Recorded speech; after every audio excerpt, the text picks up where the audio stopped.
अऊज़ु बिल्लाहि मिनश शैतानिर रजीम। बिस्मिल्लाहिर्रहमानिर्रहीम। अल्हम्दुलिल्लाहि रब्बिल आलमीन वस्सलातु वस्सलामु अला सय्यिदिल अंबियाइ वल मुरसलीन व अला आलिहि तय्यबीन ताहिरीनल मासूमीन। अम्मा बअद। बिस्मिल्लाहिर्रहमानिर्रहीम। जैसा कि आप नाज़रीन के लम्हे कि हमारी बस जदीद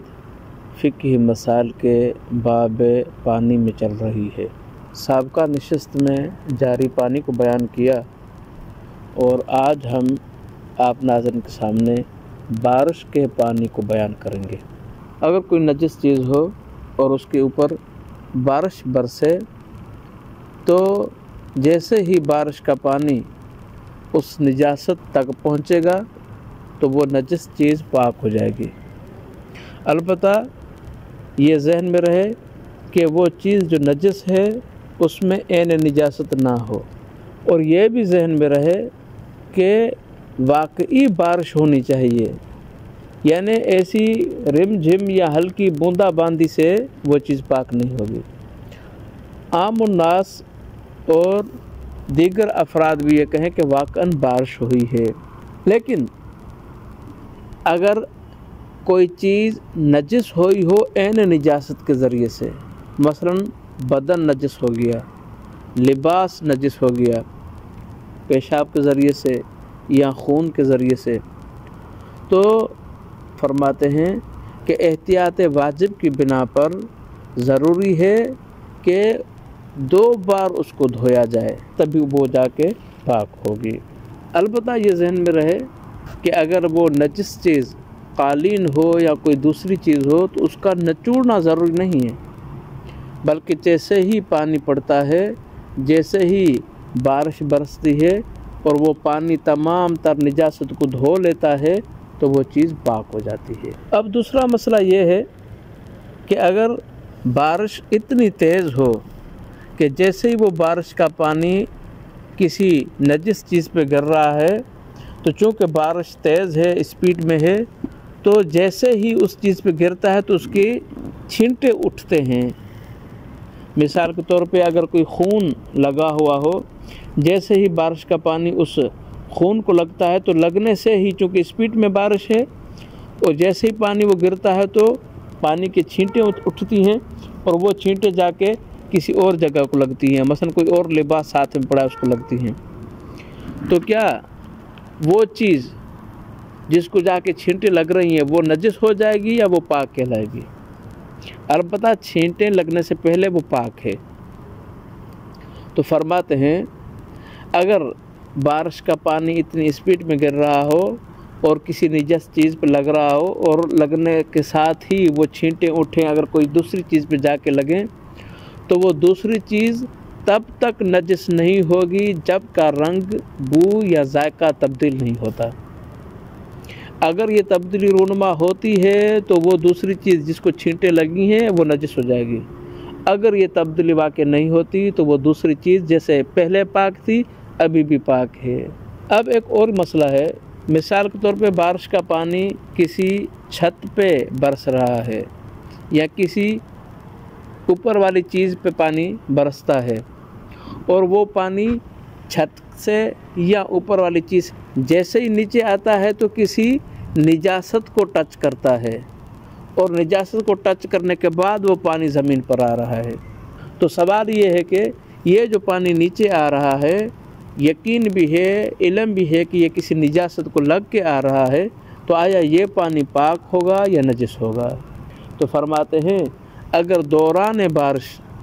वो पानी किसी निजासत को छू के आ रहा है और बारिश भी चल रही है,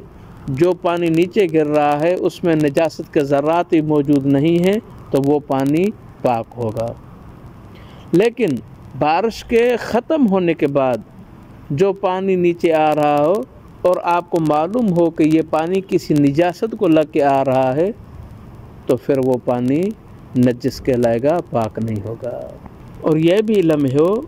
कि जैसे ही बारिश किसी छत पे बरस रही है, बारिश का पानी किसी ऊंचाई के मकाम पे आ रहा है और जिसके बाद वो पानी किसी निजासत को छू के नीचे आ रहा था, जैसे ही वो पानी छत से या ऊंचाई से नीचे आता है और अगर किसी निजासत को छू के आता है और ये नजासत दूर हो जाए तो जो छत या जो चीज़ नजस थी, फिर वो कपड़ा हो, छत हो या कोई और चीज़ हो, तो वो चीज़ भी पाक हो जाएगी। अब सवाल ये है कि अगर बारिश किसी मिट्टी पे बरसती है और इत्तेफाक से वो मिट्टी नजस थी, मिसाल के तौर पे उस मिट्टी पे खून लगा हुआ था या किसी बच्चे ने पेशाब कर लिया था, तो आया वो मिट्टी पाक होगी या नहीं होगी? तो फरमाते हैं बारिश का पानी जैसे ही किसी मिट्टी पे गिरता है तो मिट्टी के तमाम अज्जा में वो पानी घुल मिल जाए तो उस मिट्टी को पाक कर देगा। लेकिन शर्त ये है कि मिट्टी की मिकदार इतनी ज़्यादा ना हो और बारिश का पानी इतना कम ना हो कि वो मुज़ाफ़ हो जाए, वो गदला हो जाए। चूँकि हमने मुज़ाफ़ में ये बयान किया था कि मुज़ाफ़ की दो किस्में हैं। पहली किस्म कि मुज़ाफ़ वो है जो किसी चीज़ से हासिल किया जाए, मिसाल के तौर पर कोई गन्ने का रस, और दूसरा मुज़ाफ़ की वो किस्म है जो किसी चीज़ से आलूदा हो जाए और इतने तक के बंदे उसको मुज़ाफ़ कहें, मुतलक ना कहें। तो अगर ये पानी उस मिट्टी के साथ इस तरह मखलूत हो गया है, इस तरह आलूदा हो गया है, तो बंदे कहें कि ये मुज़ाफ़ हो चुका है। तो मुज़ाफ़ का हमने ये भी हुक्म बयान किया था साबिक़ा निशस्त में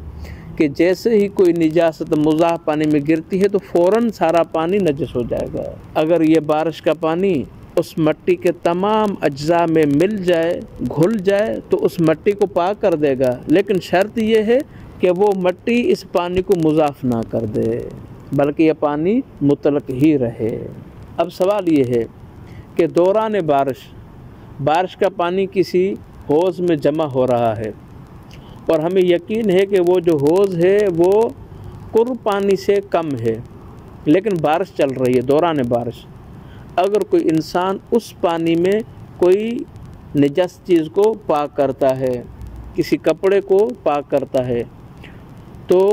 वो नजस चीज़ इस हौज़ के पानी में जो बारिश का पानी है और दौरान बारिश उसको पाक कर रहे हैं, अगर उस पानी में उस निजासत के ज़र्रात ना हो, उसका रंग, बू या जायका तब्दील ना हो, तो वो पानी इस नजस चीज़ को पाक कर देगा। लेकिन जैसे ही वो बारिश थम जाती है और हमें इल्म हो कि ये जो हौज़ के अंदर पानी है ये कुर्ब से कम है, तो अगर हम नजस चीज़ को उसके अंदर डाल के पाक करना चाहें तो वो पानी नजस हो जाएगा। लिहाजा पानी के नजस होने की वजह से वो कपड़ा भी नजस ही रहेगा और पाक नहीं होगा। आज की नशस्त का आखिरी मसला और आप नाज़रीन की ज़हमत को ख़त्म करते हैं कि मिसाल के तौर पे ज़मीन नजस हो, ज़मीन के ऊपर एक कालीन पड़ी है, वो कालीन भी नजस हो, और बारिश बरसना शुरू हो जाती है और जैसे ही बारिश बरसती है तो वो पानी उस कालीन पे आता है। जैसे ही वो बारिश का पानी कालीन पे आएगा तो कालीन पाक हो जाएगी, और इसी तरह कालीन को क्रॉस करते हुए वो पानी ज़मीन पर आए तो ज़मीन की निजासत को भी पाक कर देता है। इन अल्फाज से आपसे इजाज़त चाहेंगे कि अल्लाह रब्बुल इज़्ज़त आप और हम सब की तौफ़ीक़ात खैर में इजाफ़ा फ़रमाए और हमको दीन इस्लाम के अहकाम और कवानीन समझने की और बयान करने की तौफ़ीक़ अता फ़रमाए। आप नाज़रीन के महज़र में एक ये भी गुज़ारिश थी कि अगर कोई मसला हो तो वो मसला आप कमेंट में लिख सकते हैं ताकि अगली नशस्त में हम उसका जवाब दे सकें। या कोई मसला समझ में ना आया हो तो उसकी भी निशानदही कर सकते हैं ताकि हम उसको दूसरे अल्फाज में जितना हो सके आसान करके उस मसले को पेश कर सकें। वस्सलामु अलैकुम व रहमतुल्लाहि व बरकातुहू।